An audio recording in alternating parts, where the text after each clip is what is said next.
I'm Lisa Pavelka, and I'm going to get you started in soldering. I'm here to guide you today in the basics and also to learn how to make a fast and easy, fun and flirty pair of earrings using some leftover jump rings. I like to make very delicate dangle jewelry. Over here, I've made some earrings with different designs, just using a few sterling silver jump rings. One of the designs I like is a graduated design, starting with larger jump rings and working down 1 or 2 or 3, even 4 smaller ones. The thing I like about these projects is that they're nice and light and they're delicate, which is really great with that little black dress. Let's talk about the different types of solder. You can buy the solder in sheet solder, like this, and you can also buy the solder in a wire solder. And a little bit of solder will last you a very long time. Another solder I like to use, particularly when I'm closing jump rings, is this paste solder. So when you've got the wire solder, there's 2 ways I make my pallions. Sometimes I just take my wire shears, and this wire is fine enough, the solder wire is fine enough, that you can actually cut it with scissors, but it may ruin your good scissors. So you're really better off using some wire shears. Or wire nippers. But I just want to cut teeny tiny, that's maybe a little bit more than 1 millimeter, and just hold your finger down to make sure they don't go flying, first for safety and then just because you want to find your pallions. And those little round pallions can be used in different ways to put in between 2 jump rings. Sometimes they seat real nice there, but it can be a little difficult to get your pallions positioned before you solder. So sometimes what I like to do is take the wire solder, put it on a bench block, and hammer it flat, like I've done here. So that might make it a little bit easier to position depending on what type of components you're joining together. The sheet solder, which I find very economical, I cut into pallions by opening it up, and at one end I cut, we'll move this out of the way so you don't have to look at that underneath. I might cut a few rows of the solder across the edge, like that. So we don't need to go all the way across. And then I'm going to just cut, and you have to be very careful with your finger, but I just brace my finger on one end so these little pallions come off. Now, it's a really good thing to have underneath you is a bead mat. Okay, but you can see those little pallions there. And one of the things I like about the sheet solder is that I can control the size of my pallions much more easily than I can with the wire solder. The paste solder comes with these handy tips, so you can extrude a smaller amount for delicate soldering connections and a wider amount for bigger connections where you might need a little bit more. But for me, I don't like to apply this directly between my 2 pieces I'm joining. I like to put it in something like this little tray here and apply it with a toothpick. Or sometimes I just go ahead and dip the piece right into it. So just a tiny little amount. This can dry up, and you want it nice and soft and fresh to work with. So let's take a look at soldering 2 different sets of jump rings together, one using the paste and another using one of my pallions. So I'm going to pick up one of my jump rings here, and I'm just going to pick up a dab of solder. Now this has the flux already built in, so I really didn't need to add the flux. That might be a little too much, because you don't want to see a visible bump when your soldering is completed. If you see too much, you can always go in there with a toothpick and take a little bit out. But I don't want it to spread too much around the ring. Okay, so as you probably guessed by now, this is a very practice-based medium. And it looks like I could use just a tad more, so I'm going to go in there. Take your time. This is not something that you want to rush, because you want a good result. So that solder should be just enough, just that tiny, tiny little bit.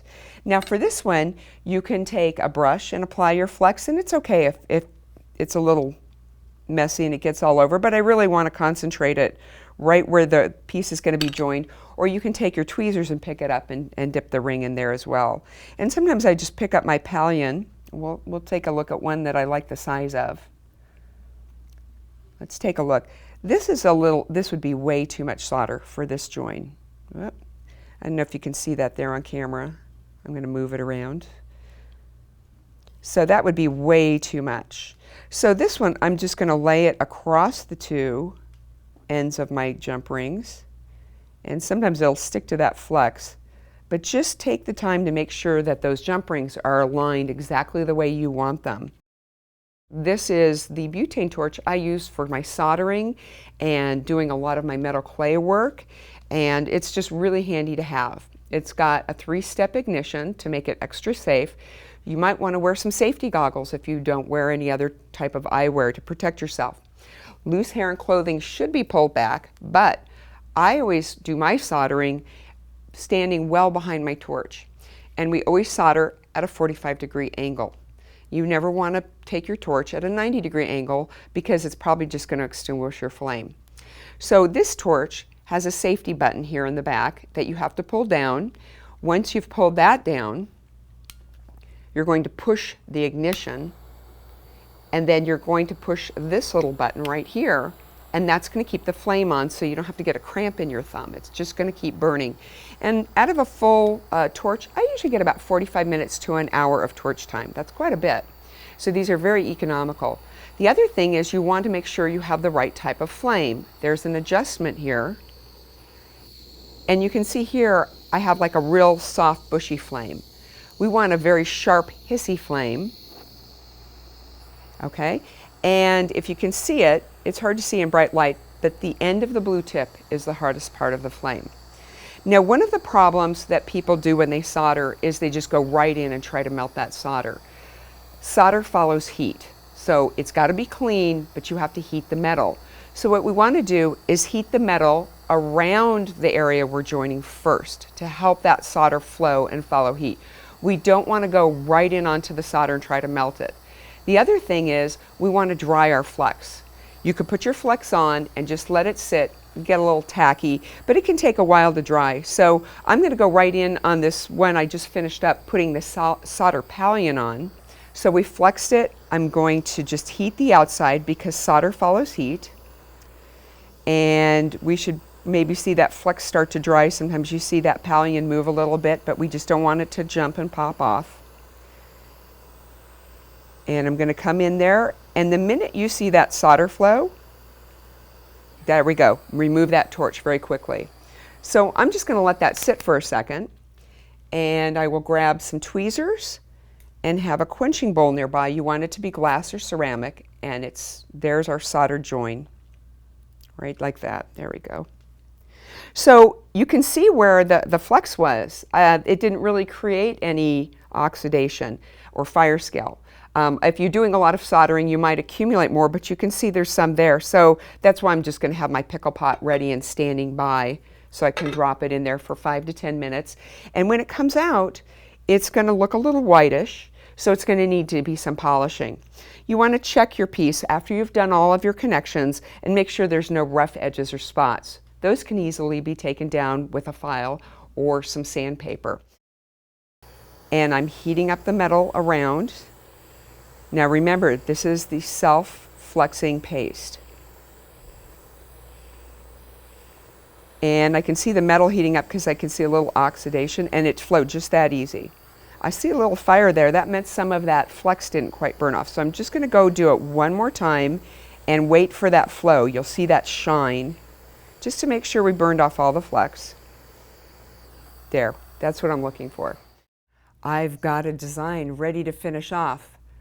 I've gone ahead and done some jump rings, and I've soldered, made a slightly different design, as you can see here, interspersing another jump ring between, one on the top and bottom. I'm going to use some Swarovski crystals, and you can just put them on a head pin. I personally like a ball pin. I think they're a little jazzier, and I'm going to cut this just a little short because I don't want too big of a loop. I don't want them to touch the bottom of my jump ring. Control that wire. With my round nose, I'm just going to see where I need to pick it up. I can measure from the bend inside to the end, and that should be the right spot to grab it. Rolling this over and just twisting it back to complete my loop. And then just like I would with a regular jump ring that's open, I'm going to take some chain nose or flat nose pliers and open it with a side-to-side action. So even though these are tiny, I do like a challenge. Don't be discouraged when it's a little fiddly to get your little pieces on here. And it might even be more helpful to pick them up with a tweezer or one of your tools. And then we're going to just add a little extra sparkle at the bottom. That's just an option. Maybe you don't like that. But whatever your heart desires, it's just a matter of minutes to just solder these together. A few simple, I see I just made a new word, quimple. A few quick, simple steps to remove your fire scale from soldering, polish them up, and then just in a matter of a minute or two, adding whatever components you like. Maybe it's not crystals, maybe it's pearls or some other beads or gemstones that you have standing by. But we just finished that one off like we did the other one, and what you have is a beautiful, elegant earring that will dress up any little black dress and is ultra light on your earlobes, so very comfortable to wear. I hope you've enjoyed learning how to do basic soldering, and you'll be able to apply it to so many of the other ways you do your metal smithing.